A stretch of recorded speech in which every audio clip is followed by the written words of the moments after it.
Can you believe it's already July? I'm, it's just amazing that half the year has just flown by. And this year, we've been talking about soaring to new heights. And as Reverend Joan told us earlier, the focus for this month is emancipating the divine self. And Reverend Joan started us off this month talking about that subject with her talk about how free am I? Really? And I loved it because, you know, if you really listen, if you really focus, there's so much wisdom there. And I wanted to like revisit a few things that I really connected with what Reverend Joan spoke about last week before I move on. And one of the things that she said, and okay, I'm paraphrasing here, Reverend Joan. I might not get you exactly, but um, Reverend Joan said, independence and emancipation is when your soul is free to be its best. That was the first thing that caught my attention. And that when we are at our best, we get to live independently rather than to respond to what life brings us. That's wow. You know, I sat with that all week. That really is freedom because life happens. Things happen, you know, cars breaking down and little fires on my balcony, and you know, things happen, and it's all in the way we respond to this that gives us a free life. And the other thing that Reverend Jones said that really stuck with me all this week was those things that still trigger us, or are those things that we still get to sit with and get to be with and to do work around. So it's our opportunity. Those triggers are really our opportunity to be free, to be our fully bold and bright, expanded self. So I wanted to just include something that Reverend Michael has said this month about freedom, and that is that authentic freedom cannot be described as being political, financial, physical, mental, or religious. For in their highest definition, these categories represent various states of outer independence rather than inner freedom. As world events have proven throughout human history, all of these external structures can and do change without notice. Boy, do we all know that. The singular, changeless reality of being is that each of us has been born out of this very essence, freedom itself. Wow. Wow.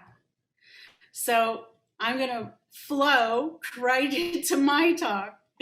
And speaking of the name of my talk, flowing real exalted energy, free to be me. So this is how I broke down freedom for me, is using that word free and knowing that there's the perfect acronym that describes what it is to be living a free life, to be living a free to be me life. I want to revisit that writing from Lat Tzu from the Tao, chapter 43. That which offers no resistance overcome the hardest substances. That which offers no resistance can enter where there is no space. Few in the world can comprehend the teaching without words or understand the value of non-action. So I wanted to bring that up because I really want to talk about flowing here. And in Taoism, there's also something called Wei Wi, which means non-action or effortless action. Wei Wi is that state of flow or being in the zone. Athletes talk about being in the zone all the time. But I do believe that artists, singers, anyone that has a passion, that loves what they do, has experienced being in the zone or being in the flow.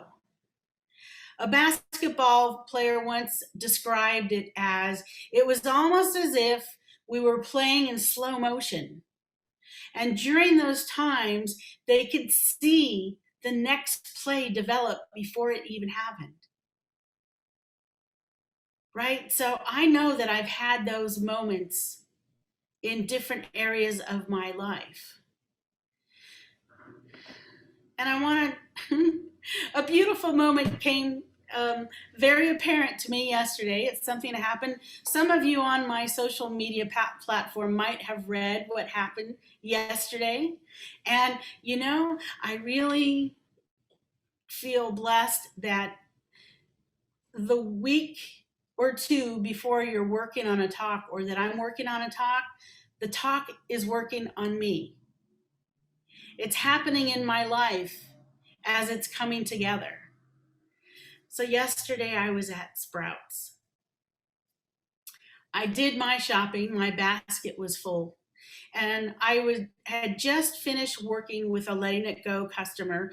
I was in a garage, a very hot garage for 3 hours, working with someone on letting go. And I went to Sprouts, did my shopping, and I got to the cashier and he rung everything through and I put in my handy debit card and it wasn't working. First, the reader wasn't reading it. And then finally, I handed it to him and he got it to go through. He said, just put in your PIN number. I did. And he said, sorry, it didn't work. I'm like, okay, let's try it again.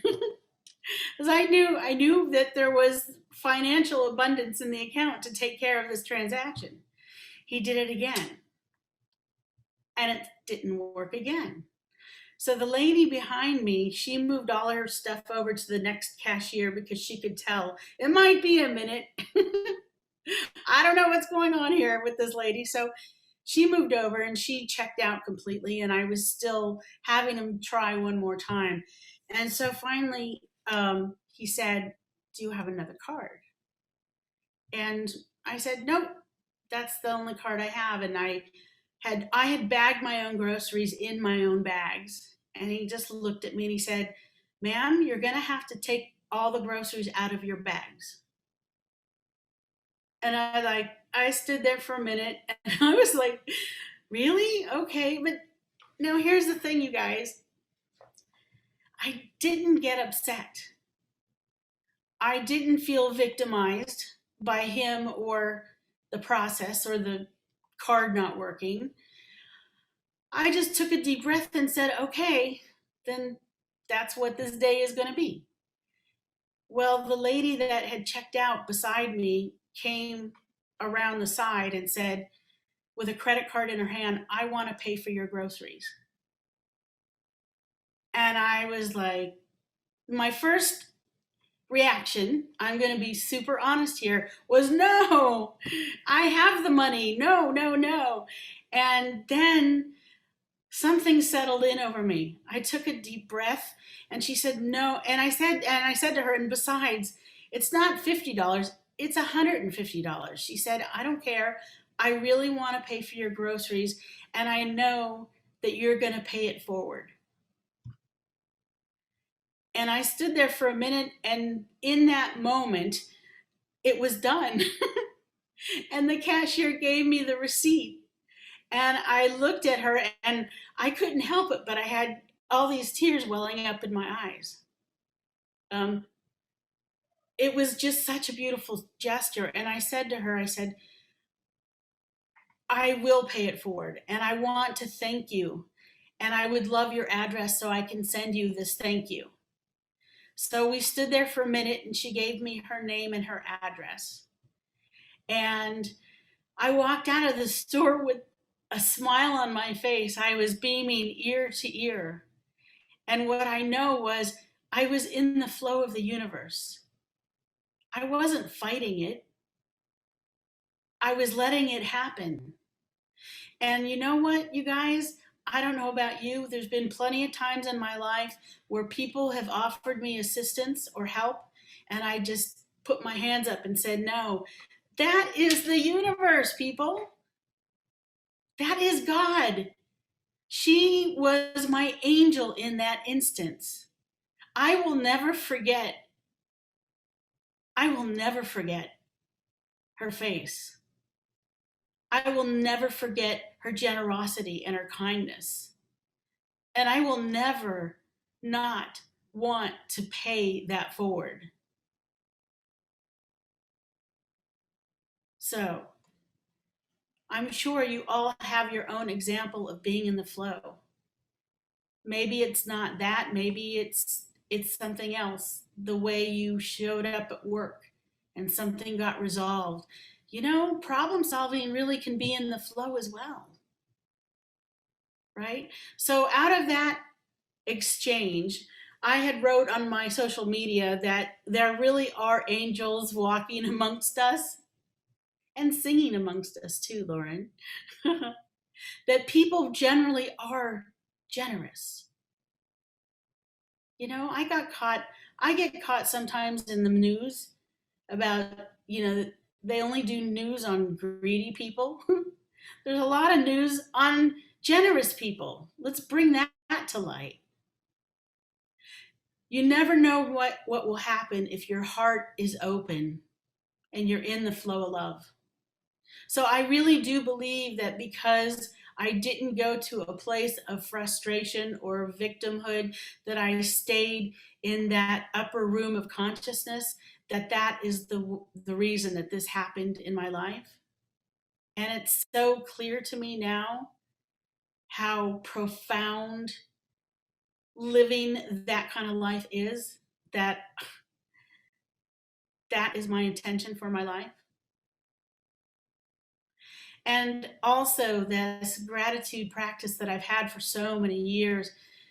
You know what? You just never know when having that gratitude practice, being in gratitude for every little thing, when it's going to come back $150 fold for me in that instant. So I'm so excited. I'm so excited, you guys, to pay it forward when I get my replacement debit card.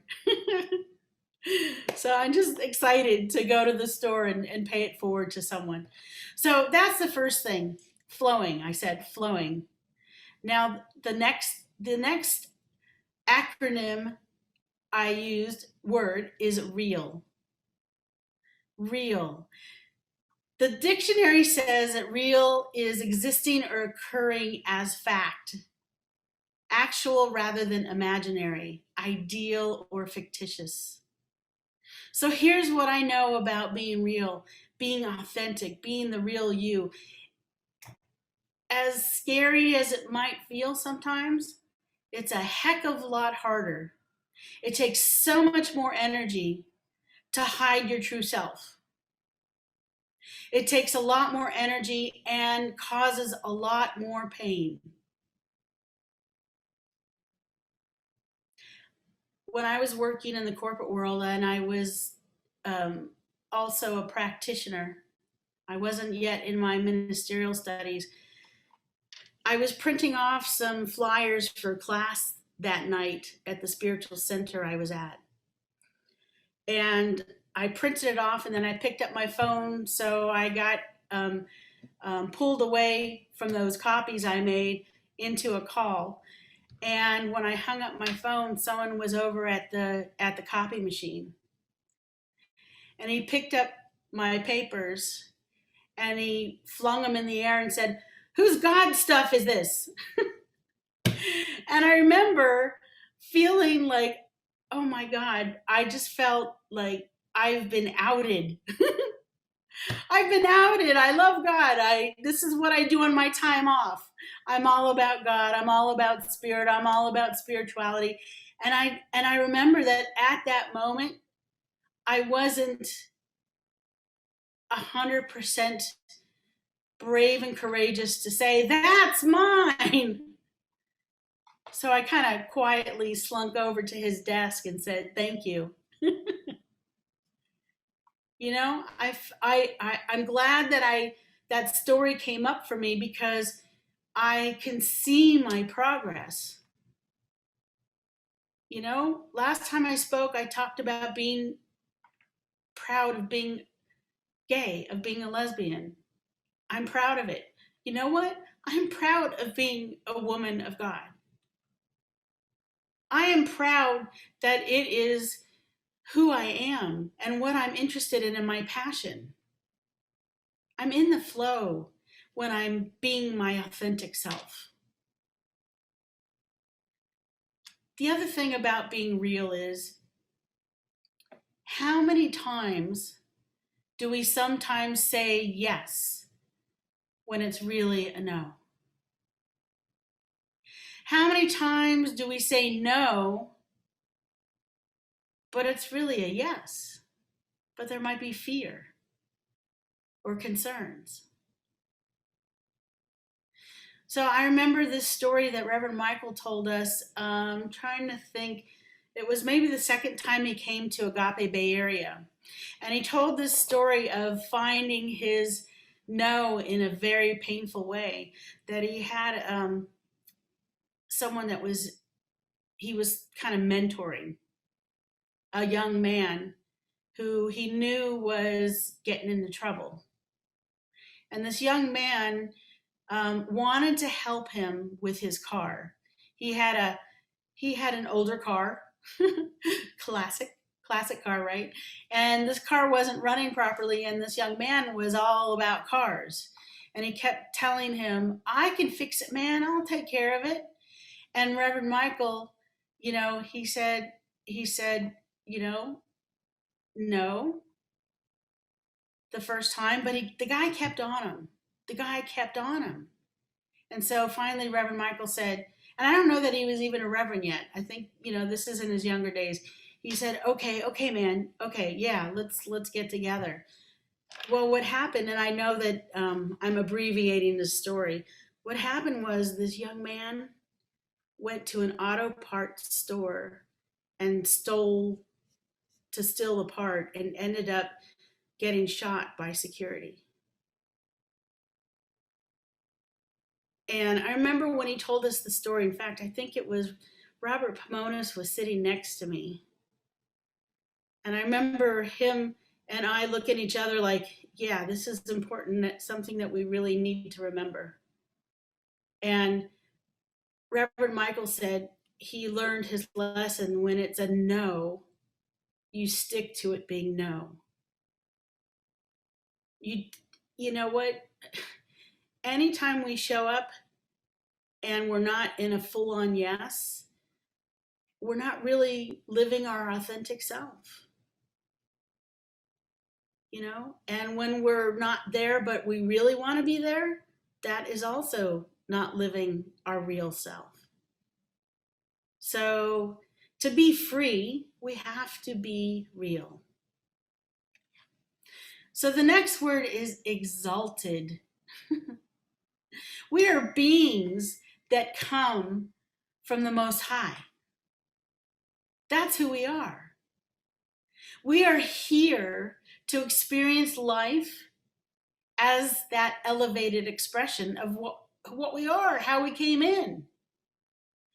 Now, I know that some people in your life, I know some people in my life, if I say something like that, might say, "Well, who do you think you are?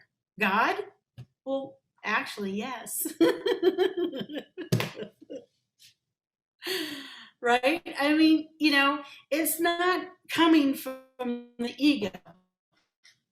And I think people that say that are thinking from that place in our mind, not that true and authentic, this beingness that we are.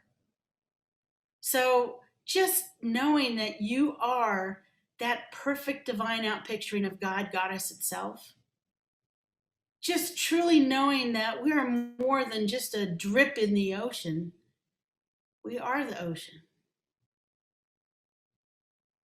Just having those experiences that we have, like that experience I have, make a profound difference in my life and embody the feeling that I had because it happened. That is my intention. I am not here to be small. You are not here to be small. You are all here to be that ocean, to be the most high, to be that exalted one. So if someone tells you anything other than that, you know what the truth is. You are that exalted being. I am that exalted being. So the last word, energy. You all know I have this love affair with Dr. Sue Morter's work. And the first thing in her 5 truths is we are all energy. Everything is energy. Everything, everyone. So what we are is energy, and what we're doing on this planet is housing that energy in our body temple to experience life. Every atom, every cell is the same as God particles. Every atom, every cell is the same as the stars in the sky. That is what we are. And like I said, the more we embody these experiences, the more we are free. The more I am free to be me, the more you are free to be you. And I love it. I love it when I really have those experiences of being one in the same of my fellow human beings on this planet, like that woman that came to me as my angel yesterday.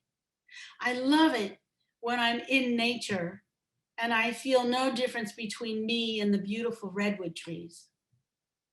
I love it when I'm on the ocean and there is no difference between me and every grain of sand and every drop of that beautiful, vast ocean.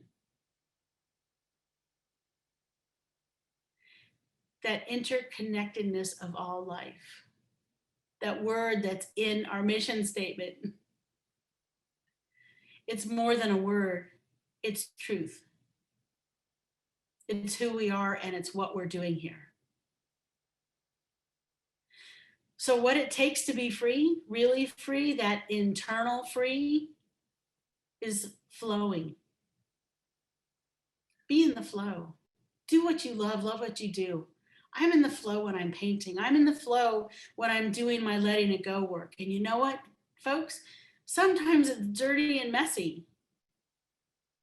It's dirty and messy work, and there's nowhere else I'd rather be than a hot garage on a Saturday morning. You know, it's what I am here to do and to be.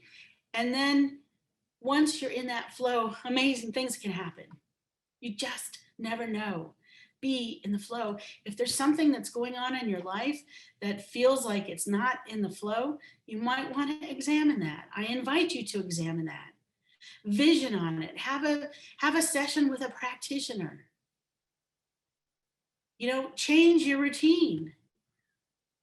Do something different. That next word, real. Show up and be authentic. If it's a yes, say yes wholeheartedly. If it's a no, say no from love, not just for love for yourself, not as a selfish no, but no for the world, like Reverend Michael's story. His no was very important. He didn't know it until he knew it. Right? We don't have to go through tragedies to be who we are. If we're just paying attention to what it feels like to be real. You know what it feels like when you really want to do something. You also know what it feels like when you don't want to do something. I know. I know exactly where in my body it usually lands when I don't want to do something. I also know how expert I can be at procrastinating when there's something that I don't really want to do, right? When it's something that I'm passionate about and I want to do it, bam, it gets done. It could be 10th on my to-do list and it's the first thing I do because it's what I really want to do. And then exalted, you know, as I said in my last talk, we really are, the odds of us being here is 1 in 400 trillion. We have a purpose, my friends.